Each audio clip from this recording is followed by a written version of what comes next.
Heather, before we get back to Iran, I want to see if I can get a little bit more of a detailed response from you guys on the whole spat between the Saudis and the Canadians. Do you have anything more to say than the rather milquetoast comment? And what was the milquetoast comment that you believe we put out earlier?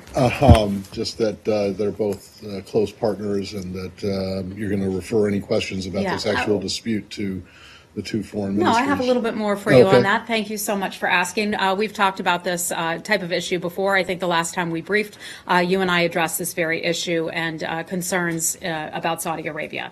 We have a regular dialogue with the government of Saudi Arabia on human rights and also other issues. This particular case regarding Canada, we have raised that with the government of Saudi Arabia. They're friends, they're partners, as is Canada as well. Both sides need to diplomatically resolve this together. We can't do it for them. They need to resolve it together.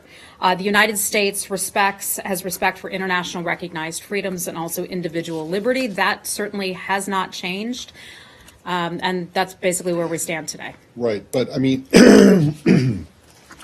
Canada is more than just a close partner. It's actually your very, very, very, very close neighbor, and it's also a NATO ally. You're right. You have treaty obligations with Canada. You don't, unless this administration has done something that I'm not aware of, don't have treaty obligations with Saudi Arabia. And I don't understand why. There's one country here that has imprisoned human rights activists, and another one is your immediate neighbor and a NATO ally. And I don't understand why you don't come down on the side of agreeing with the Canadians when it sounds as though, from what you're saying, your human rights dialogue with the Saudis, you do agree. Matt, I can tell you that we have those conversations with the government of Saudi Arabia. We have had conversations with them about this as it pertains to Canada.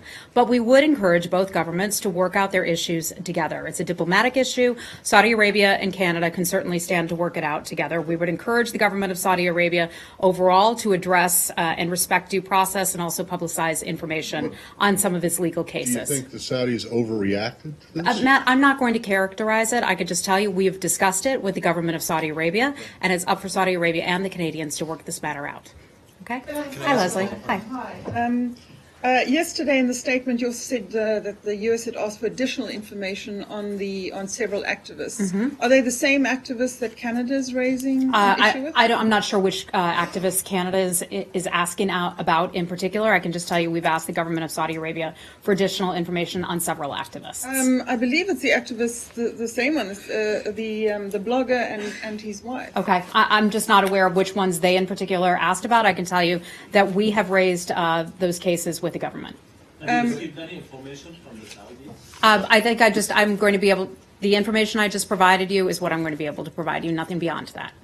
Hi, Andrea. Hi. Can I just ask one more follow-up on this? Sure. Okay. Sorry. Then I'd like a chance. You said you've raised the issue, though. Would you condemn the arrest of this Look, activist? I'm not going to get into all of this. I know you want me to characterize all of these things. Some of these issues we choose to discuss privately with our friends, with our partners, with our allies. And so you want me here to say certain things. I can tell you, however, we have raised these issues, and I'll leave it at that. Well, there was a Saudi general who's been quoted saying that what the Canadian call that upset them so much is evidence of Canada's support for international terrorism. Do you believe that? I'm not going to comment on what this general allegedly said about someone. I don't have any information on that. I'm not going to comment on that. Andrea, go right ahead. What do you want to cover?